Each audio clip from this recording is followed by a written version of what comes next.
What's up, everybody? It's your boy Ryan, aka Jezreel. Welcome to the first episode. This episode is called Season of Friction, Producing Greatness. Now don't forget to check out my book, Identity Truth That Set You Free. And don't forget to check out the music. Holla. What's up, everybody?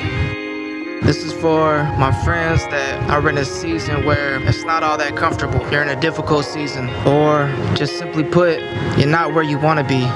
Looking back, sometimes those are the best seasons. We just don't know it. It just depends how you use it. It's not exactly about being in the wilderness. If you feel like you're in the wilderness and you're waiting to finally enter into the promised land, it's not just that you're in the wilderness and you'll get to the promised land. It's about how intentional you are about how you treat the wilderness experience, the way you treat your seasons. It determines if you even enter into the promise, the place that you wish you were right now. It's not just about it's difficult, it's how you handle, it's how you steward. Because the Israelites, the generation that escaped Egypt, they didn't make it into the promised land. They didn't handle it right. They had literal food from heaven. They didn't handle it right. You can have so much in front of you and not handle it right and be mad at God later for where you end up. But if you handle it the right way, I talked about this with my wife. Compare the wilderness and the way the Israelites handled it compared to how David handled it when he walked through the valley of the shadow of death. That place that he referred to as a literal place in Israel. And when he walked through that place, he said, I shall fear no evil because I know where my shepherd is taking me. So why shall I be stuck on what's in the here and now when he knows what's before me and he goes before me and I follow him?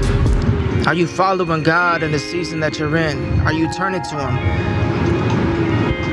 Because when you know that in the end it's still waters and green pastures, how can you complain? You're going to be in a place where you're trusting God. And blessed is he who trusts in the Lord God and does not turn to mischief or even in the counsel of the wicked, because he shall be like a tree planted by the river whose leaf doesn't wither. So how are you handling this season? Because I'm not in a comfortable season.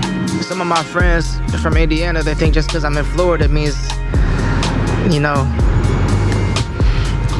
it's still trials.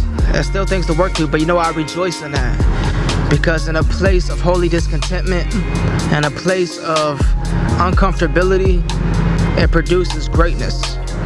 It produces so much. Right now, listening to all, I've never felt like the quality of my music has matched the skill level that I have. And I can't wait for the turnaround. I can't wait to be able to hit the people up that I've always wanted to work with. I can't wait for my sound to sound like how it sounds in here. Can't wait for that. And I know God's gonna do it, and I'm trusting him. See, some people, they get mad at folks who talk about the breakthrough, or they talk about, you know, people that are pursuing the good things, like as if it's bad. We have such a poverty mentality that, and we're so used to being in the valley that we don't even look up to the mountain. The Israelites, they didn't want to go onto the mountain with Moses. They didn't want to go up with him. Fear. And you think when he went up to the mountain that they were turning to God while they were still down at the bottom? Nah, they got weary. It's those that wait on the Lord who renew their strength. So you could be waiting, and because you have a humble life, you think that you're waiting. Some people are waiting in vain. It's when you wait on the Lord. No matter what place you're in, whether good or bad, you're waiting on the Lord. That's what counts. That's what matters. That's what determines your end from your beginning. It's not about just waiting, because some people ain't pursuing the kingdom first. So they get mad at the people who are seeing those things that shall be added unto them, because they've received blessings, because they've treated their situations right. And I know that some people aren't necessarily, you know, about the right. That's facts. But that doesn't mean that God doesn't have good things for us. Because why would God withhold any good thing from us? You know what I mean? If you're really trusting in God, then how can you complain? It's all about trusting the Lord. And the best place to do that is when things ain't perfect, or when you're not where you want to be. You don't want to wake up 20 years and realize I'm still where I was 20 years ago. We ain't got time for that. Ain't no time for that. I got a holy discontentment, not just for my situation, but for what I'm seeing as well. We gotta adapt. If you don't adapt, you don't survive. Or at least you don't thrive. Some people are surviving, but they ain't living. I refuse to be that. So I'm just saying, sometimes when you're willing to take risks and you're willing to be uncomfortable for a season, the payoff is big. It's a high risk, high reward type of situation. You know, when I first got saved, I knew that I couldn't be in a relationship for a while. And that was weird for me. It was weird for me not to have sex every day. And I went years. And it's a huge payoff, I'm telling you. When you're willing to be single, it's uncomfortable because you have no one to go to. You have to learn how to trust God in those single situations, those single seasons. You have to learn how to trust him because he's the one you go to. He's the one you run to. He's your high tower. You run in and you are safe. I had times where none of my friends picked up the phone ever. But God spoke to me and said, look, there's a reason for that. You see, there's purpose in your pain. There's purpose in each season, in each situation. Just because things ain't going the way you want it doesn't mean you can't make use of it. Or it doesn't, see, look, I had to learn how to turn to God. I had nobody else.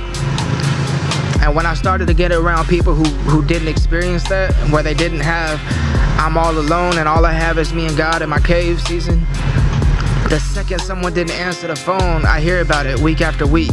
Man, this person never answered the phone. Oh, I try to get to them, and now they start blaming the person that didn't answer the phone for their own sin, because if you would have answered the phone, it's like, bro, they got families.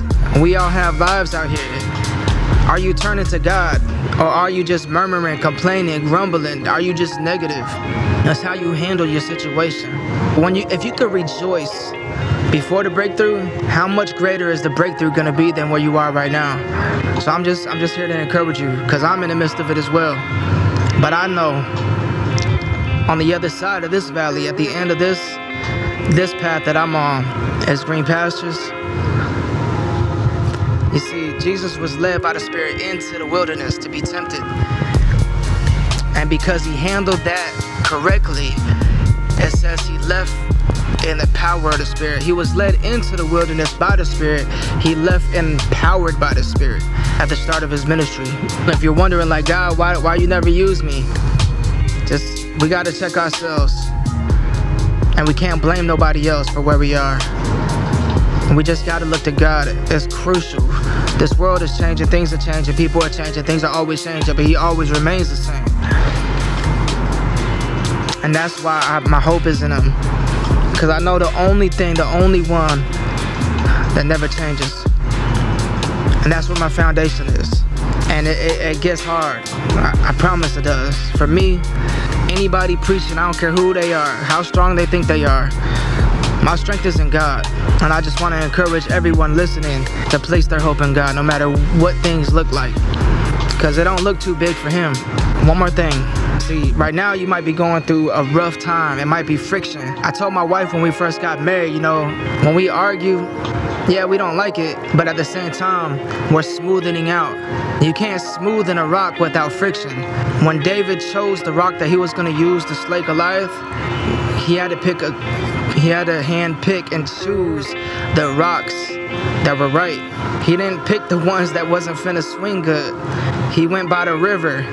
He went by the river and he handpicked the good rocks, the ones that were smoothing, so he can sling that thing with the right kind of force and right kind of trajectory, whatever you want to call it. But a rock by a river, it isn't smooth starting out. It takes a very long time of friction from the water hitting it to smoothing out. Without friction, you think God's gonna hand choose us? You got a giant in front of you, you got a big mountain in front of you, whatever it is in front of you. See, David could have had a small rock that killed Goliath. It didn't matter the size of it. He handpicked those rocks though, just how God handpicks us. But if you're too worried about avoiding certain things and just trying to be comfortable, you just want to be safe, now you're just trusting in yourself, you're leaning to your own understanding, and you're not willing to go through the season of friction to smoothen out. I want God to choose me. But first he has to work in me before he works through me. That's just me. See, some people live wild and they still want to preach. That's just not me. I just can't. I gotta be right inside. Otherwise, it's just not gonna work, you know? And God has a high requirement for us. He requires truth in the inward parts. And that's all I want. All I want is holiness. All I want is truth. All I want is authenticity. And I know a lot of us, even in my generation, we want the same thing. We're looking for the same thing. So don't fret. Don't grow weary. And you're looking forward and you're like, I can't wait for this. I can't wait for that. Or maybe you don't even think that way no more. What would you do if everything was perfect and money wasn't an option? Write those things down, make it plain. Because we serve the God of the universe, the God who created the universe. We don't serve the universe, He created it. How great is the riches and glory? How great is the inheritance? Just trust in Him. Don't look to the right or left, look to Him. And you know, during these seasons, what makes or break you is that you're not just looking like, I'm not just like, I can't wait for the green pastures. It's like, I can't wait to get in the presence of God daily. Because just like the Israelites, the thing that they didn't get was when they got that food from heaven, that manna from heaven, they weren't allowed to store it. They weren't allowed to take it from yesterday and save it for the next day. They had to literally trust in God daily. And that's one thing that's hard for us. We can't live off of yesterday's faith. We can't try to store it up like that. We have to live off faith today. We have to seek His face today. When He is your exceedingly great reward, then who could be against you? When God becomes your focus and you're looking at things above, what else matters? See, joy is different than happiness. Happiness can be circumstantial, but joy is it's like the difference between weather and climate.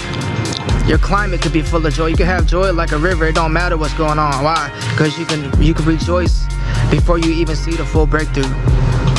That's where we need to be. All right, I didn't want to go this long. Hallelujah.